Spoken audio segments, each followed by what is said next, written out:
All right, let's jump right into it, because today's explainer covers a classic, dramatic tale that is guaranteed to make you stop and think. We're looking at the story of the precious vases and the true value of life. And look, this isn't just some dusty old fable we pulled from the source material. It's actually this incredibly profound psychological puzzle. It forces us to look at what we genuinely value and how ridiculously fast our priorities can get warped. Which brings up a pretty heavy question right off the bat. Can any object, no matter what it is, be more valuable than a human life? Now, you're probably thinking, well, obviously not. And yeah, on paper, it's an easy answer. But let's just hold that thought for a second. Because if you look at human history, or honestly, even just our own daily habits, people constantly act like the answer is a big, resounding yes. To really unpack this, we're going to skip the slow buildup and dive headfirst into the absolute climax of our story. So I want you to picture a grand, ancient royal court, completely frozen in terror. Just imagine the scene.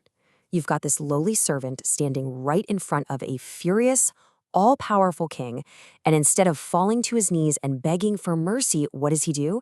He intentionally smashes 3 irreplaceable, absolutely priceless vases right there on the hard stone floor. Crash.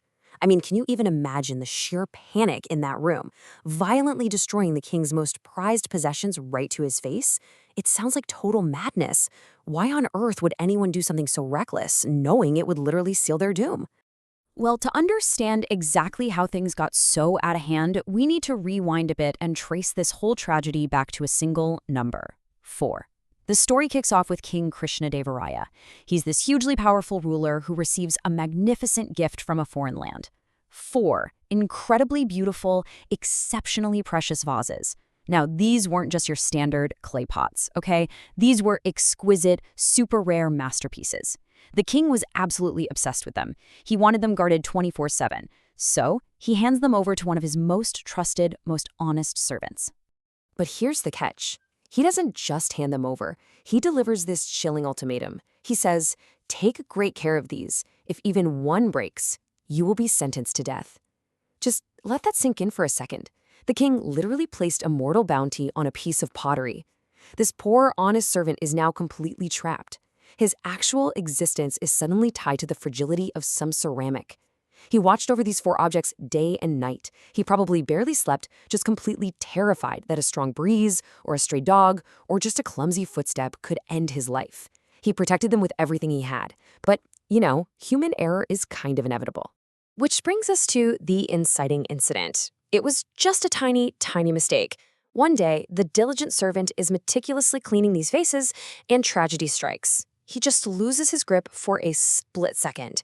A sudden slip of the hand, and one of the 4 precious vases tumbles to the ground and shatters into a million pieces. It wasn't malicious. He wasn't rebelling against the crown. It was just a simple, deeply unfortunate accident. But as you might guess, in the king's eyes, an accident didn't matter one bit. The condition was breached, the fragile object was gone, and now that deadly promise had to be kept. So this rapid, terrifying chain reaction kicks off. When news gets back to King Krishnadeva Raya, his fury is just off the charts. He is so utterly blinded by his attachment to this material object that he immediately hands down a death sentence. He orders the servant to be hanged. Think about the massive injustice there. The poor servant completely breaks down, crying, begging for his life, desperately trying to explain that it was just a cleaning accident. But nobody in the court listens. They're way too terrified of the king's wrath to step in. The servant's fate is completely sealed. Or, well, so it seemed. And here is where things take a really fascinating turn. Enter Tenali Rama. If you don't know him, he was a scholar, poet, and advisor famous across the whole kingdom for his wit and crazy lateral thinking. When Tenali Rama hears about this deeply unjust sentence, he doesn't go confront the angry king directly. He knows that's a losing battle. Instead, he sneaks in to visit the condemned servant in secret. He leans in close and he whispers something.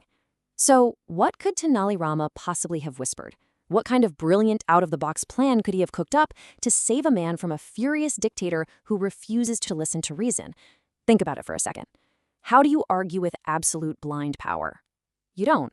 You completely flip the script. Fast forward to execution day. The gallows are ready to go. The servant is brought before the king one last time. And, as is the royal custom, the king asks the doomed man if he has any final requests. The servant speaks up and makes a really unusual request. He asks for permission to see the remaining 3 precious vases just one last time. The king, maybe feeling a tiny bit of morbid curiosity or maybe just casually humoring a dying man, actually agrees. He orders his guards to bring the 3 masterpieces right into the center of the court and place them carefully in front of the servant. And boom, here we are, perfectly circled back to where we started. The tension in the room is impossibly thick. The servant looks at the 3 beautiful, flawless vases. And then, crash. He violently, deliberately picks them up and smashes all 3 of them straight into the hard floor. Dust and shards everywhere. The entire royal court is absolutely stunned. They're gasping in utter horror. The king just erupts in a level of anger beyond anything they'd seen yet. He screams at the servant, demanding to know why on earth he would commit such a brazen, destructive act right before he's supposed to die. But the servant doesn't cower. He doesn't cry this time. He stands incredibly tall, and with this perfectly calm, steady voice, he delivers the exact words Tenali Rama whispered to him. He says, "In the future, if the other 3 broke, 3 more innocent people would die. I saved 3 lives."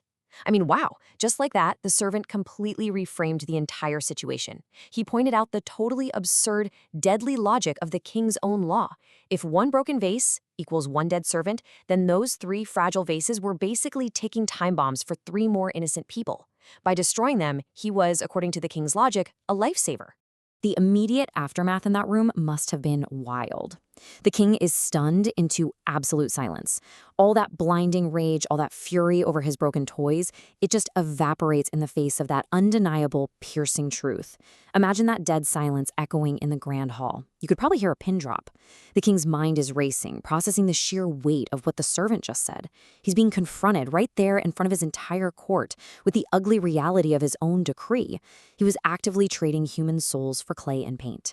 The silence just hung in the air, incredibly heavy.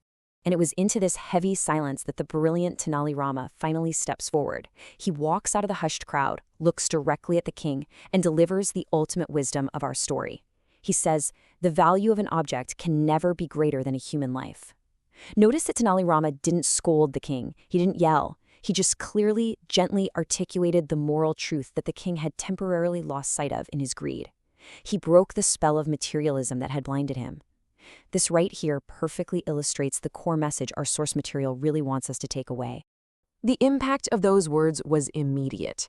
The king realizes his massive mistake and instantly pardons the servant. This absolute monarch, genuinely humbled by logic and deep compassion, swallows his pride. He officially revokes the death penalty right there on the spot. The servant's life is spared. And as the story wraps up, the entire court just erupts in praise. But they weren't just cheering for Tenali Rama's clever trickery. They were celebrating his profound compassion. He used his incredible intellect to protect the powerless against the powerful, using absolutely nothing but perspective. So before we wrap up today's explainer, I really want to bring this centuries-old story right into your world today. Do you value your modern-day precious vases more than the people in your life? Now, obviously, we aren't executing people over broken pottery today. But seriously, think about it.